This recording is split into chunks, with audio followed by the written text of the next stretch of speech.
with its worst economic crisis since independence. Streets are going dark. Food and fuel is running out.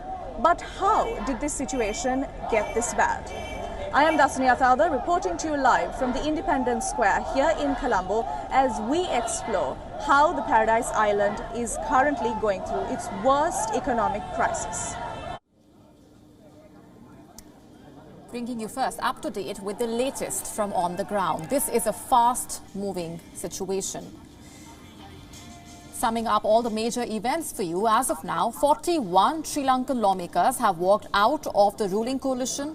On Monday, Gotabaya Rajapaksa dissolved his cabinet to form a unity government, a request that the opposition vehemently rejected.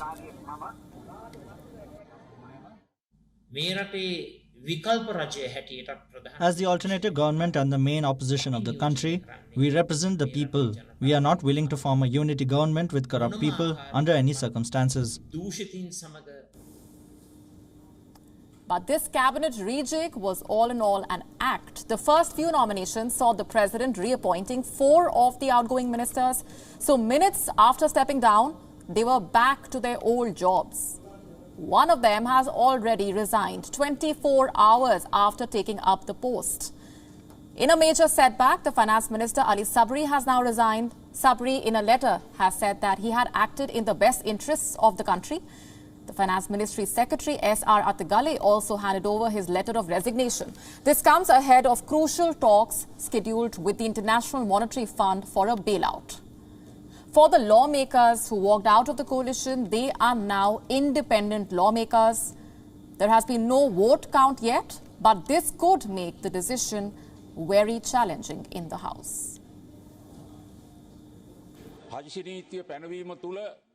SLFP will side with the people. SLFP recommended the all-party meeting and recommendations over the past few months, but the government did not take it seriously. We don't agree with the emergency law. 19A should be brought back with amendments. People's unrest must be pacified. Considering all these factors, 14 SLFP members will remain independent from now on. So what happens next? What are the next possible steps? If the Rajapaksa government loses the majority in the parliament, this could lead to the appointment of a new prime minister or snap parliamentary elections. If the government loses its majority, the opposition can bring in a vote of no confidence. But it is unlikely that this will happen immediately. If a vote of no confidence is adopted, then the president can appoint a new prime minister. The opposition can also table a resolution to dissolve the parliament. This means snap elections in the country ahead of the scheduled polls in 2025. Meanwhile, protests continue against the present administration. The Sri Lankan police forced to use tear gas and water cannons to clamp down on hundreds of protesters. They had gathered outside the Prime Minister's private residence in Tangali, calling for their demands to be heard. And I'm here because it's not enough to just reshuffle the cabinet. We want accountability. It's not just resignation that we want. We want people to take accountability for their actions. We want these leaders to take accountability for their actions. The thing is, we're not trying to just replace and reshuffle the same members and have the same thing happen over and over. We want systemic change. We want educated people to take part in parliament. As you can see in my poster, I have better O-level grades than the leaders of our country. They are a cancer to this country. None of these people are depending on them. We are doing our job. We are majority of us are corporate sector or doing our own business. All what we want is a peaceful country. We don't want any other solution. Just Rajapaksa should get out of this country and they should bring back all the money that they robbed. So how did the situation get this bad? Well, there are several reasons for this. First, there was rampant economic mismanagement. Next, there was ill-timed tax cuts. And the COVID-19 pandemic was the final nail in the coffin. Sri Lanka is a classic twin deficits economy. Its national expenditure exceeds its national income.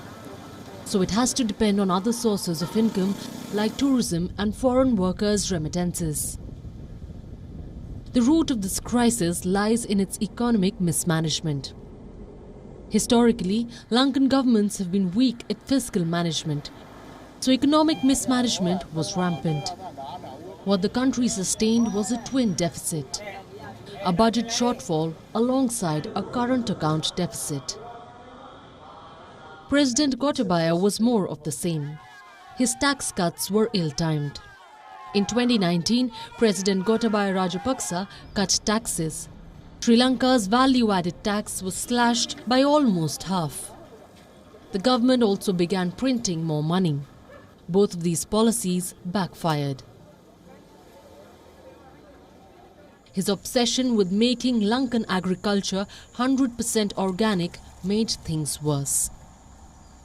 It hit the country's farm sector, triggering a drop in the critical rice crop. The final nail in the coffin was the COVID-19 pandemic. Sri Lanka's tourism sector is its main source of earning. It accounts for over 10% of the nation's GDP. But the pandemic has heavily impacted the tourism sector. Tourist arrivals have reduced in 2020 due to the restrictions, causing the Sri Lankan economy to shrink by as much as 3.6%. Dwindling foreign reserves put further pressure. Sri Lanka's population is heavily dependent on imports. Most food products and essentials are imported. So to import food, Sri Lanka needs foreign currency reserves to pay for them. Currently, these reserves are depleting at an alarming rate. In the last 2 years, they have fallen by 70%. At the center of this crisis is the Rajapaksa family. Until recently, the entire government was controlled by them. Even now, the president is Gotabaya Rajapaksa. His older brother Mahinda is the country's prime minister. This is the family responsible for Sri Lanka's doom. In 2007, Mahinda Rajapaksa was Sri Lanka's president. He took a major policy decision. Colombo began borrowing money. Government bonds were sold in capital markets. 15 years later, that borrowing hasn't stopped. Today, these loans account for 38% of Sri Lanka's debt. The loans from China made the situation far worse. Mahinda Rajapaksa was Sri Lanka's president from 2005 to 2015. During this period, China was involved in 70% of all new infrastructure projects. It gave at least $14 billion from 2005 to 2015. According to some estimates, Sri Lanka owes China over $10 billion. A large chunk of these loans were taken by the Rajapaksa government. Until now, Sri Lanka has resisted reaching out to the IMF. They preferred bilateral helplines. A $1.5 billion currency swap with China and a $1 billion credit line from India. This is because Gotabaya believes that the IMF will undermine Sri Lanka's sovereignty. But this has never stopped Colombo before. In the last 56 years, they have sought IMF relief 16 times, second only to Pakistan. Currently, it is a very difficult situation in Sri Lanka. Credit lines can help you only so far. The only way out is a bailout, and Sri Lanka needs it fast. Delaying a bailout only raises the risk of more unrest. Bureau Report, WION, World is One. Until recently, the entire government in Sri Lanka has been controlled by one family, the Rajapaksas. That's the family that rules over the country and the one that is responsible for the present crisis.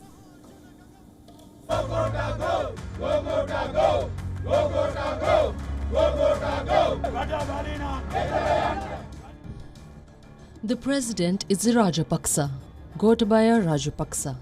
The Prime Minister is his older brother Mahinda. The Finance Minister who resigned was a third brother, Basil Rohana. The eldest of the Rajapaksa siblings is Chamal, who was the country's Home Minister. And the list does not even end here. There is Namal Rajapaksa, who was the Minister of Youth and Sports. He is the Prime Minister's son. Then there is Yoshitha Rajapaksa, who was the Prime Minister's Chief of Staff.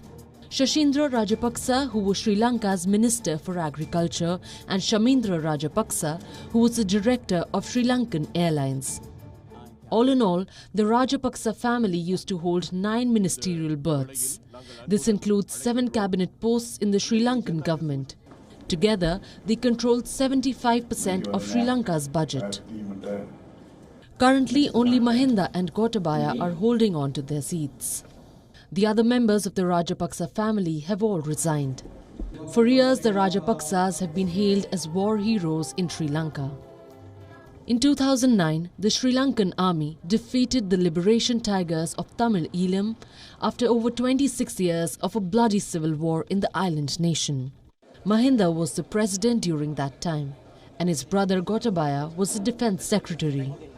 In fact, Gotabaya is said to have played a leading role in crushing the conflict. He has been hailed by the Sinhalese population for his role in the war.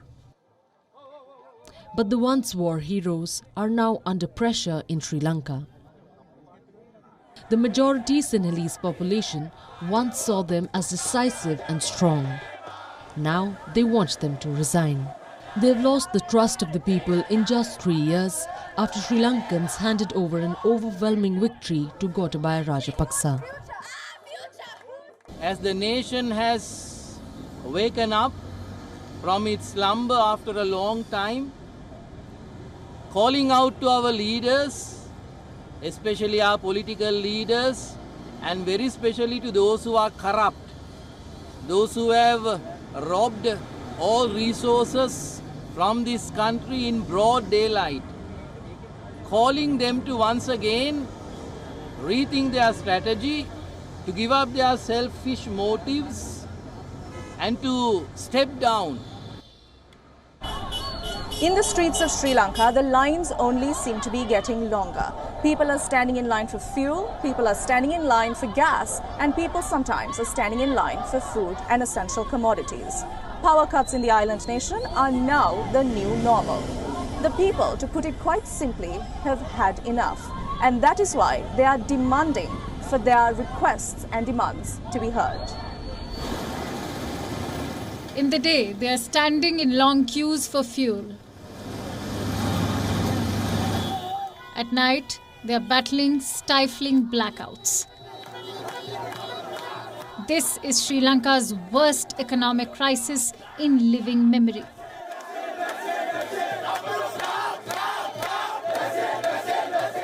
Paying the price are ordinary citizens in the island nation. These long lines for fuel start forming before dawn. They have no choice but to stand in the blistering sun, some even faint, while waiting in the heat. I have been standing here for the past 5 hours. I haven't eaten anything since morning. I'm feeling dizzy and it's very hot. But what can we do? It's a lot of hardship.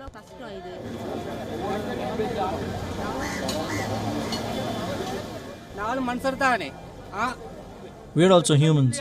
Don't the politicians have any shame? If you are incapable of handling something, then you shouldn't take responsibility in the first place. The situation in the island nation is dire. Trucks at the port are unable to cart food. Buses that normally transport labourers sit idle. Some hospitals have suspended routine surgeries and schools have run out of paper. By night, large pockets of the capital are in near darkness. Rolling power cuts stretch for hours. Restaurants and stores operate under dim candlelight. Those who can't give up and draw down their metal shutters. I am expecting it to get a lot worse, and unfortunately they are unable to contain it because the people who created the crisis are very much still in charge of the economic management. Sri Lanka's inflation has skyrocketed. Daily essentials are becoming unaffordable. Last weekend, the price of a gas cylinder shot up to 4,200 Sri Lankan rupees. That's more than $14. A kilo of sugar sold for 130 Sri Lankan rupees in October 2020. It now sells for more than 200. This means the average Sri Lankan is struggling to make ends meet. We're not even able to get essential items like gas and petrol. That's how much we've been pushed to the brink. Our future has become a question mark. That is why we are here protesting, because this system needs to change.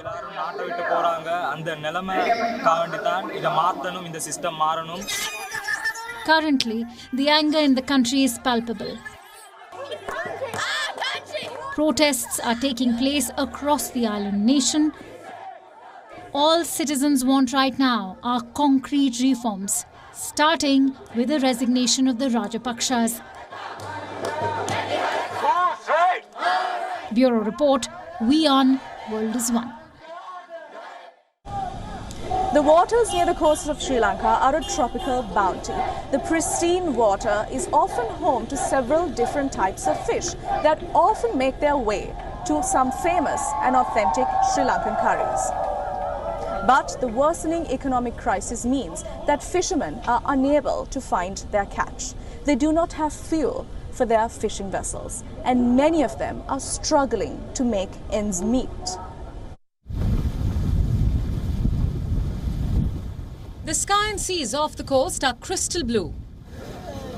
But the crisis has kept fishermen moored at the harbour. They are out of gas, unable to reel in the day's catch. The waters nearby are a tropical bounty. There are fist-sized prawns and mackerel. All of these normally find their way into Sri Lanka's staple seafood curries. But the crisis has left coastal communities short of fuel. They can't send their vessels out to the ocean, and now the repercussions are trickling down to dinner tables. If I don't go fishing today, I can't bring food to my family, and they will be upset because they don't understand the extent of the problem that we face.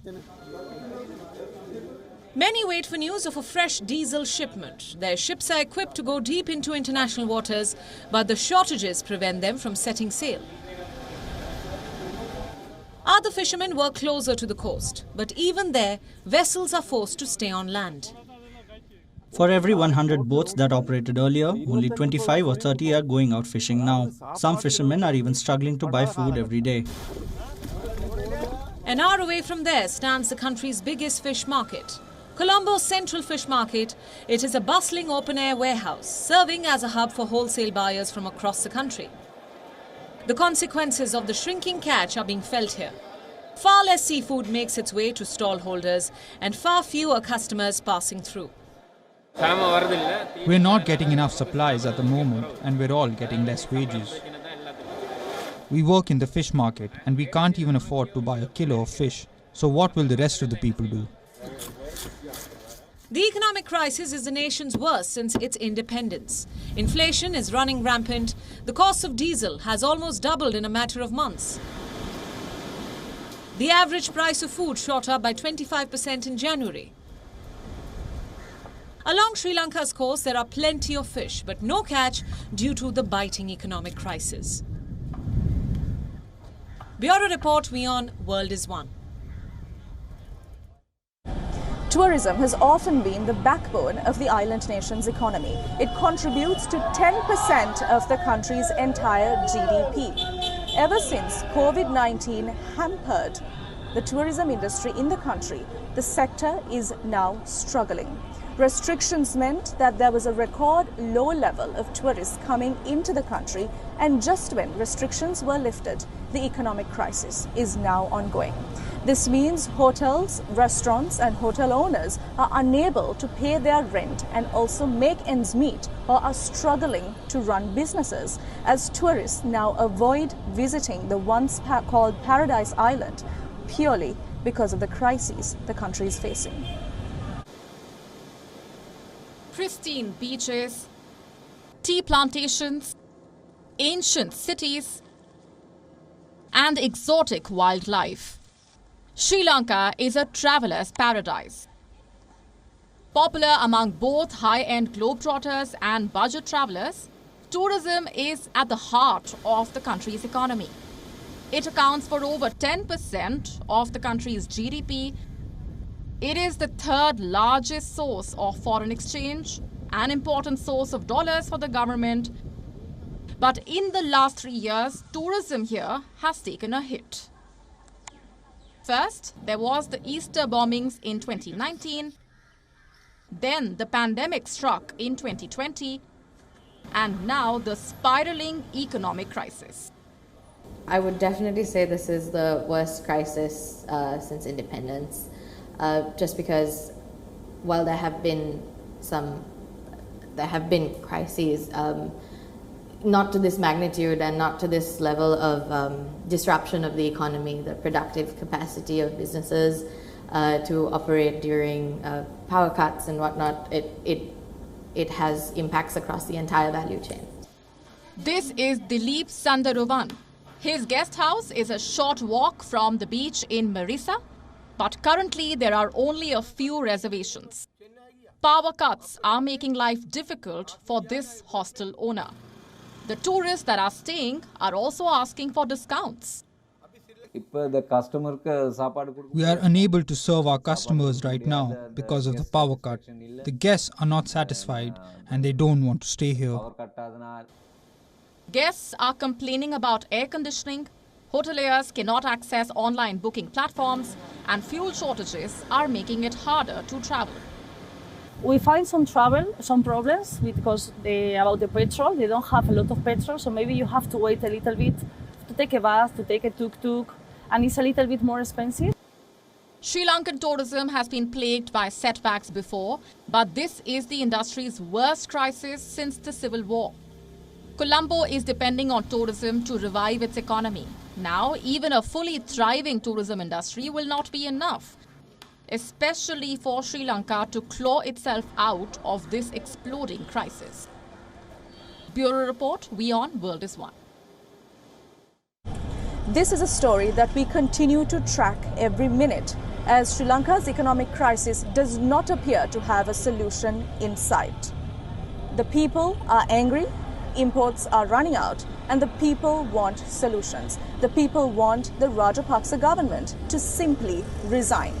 The story does not end here. Stick with WION World is One as we bring you the very latest. Reporting for WION World is One from Colombo, Independence Square, I'm Dasani Athaga. Good night.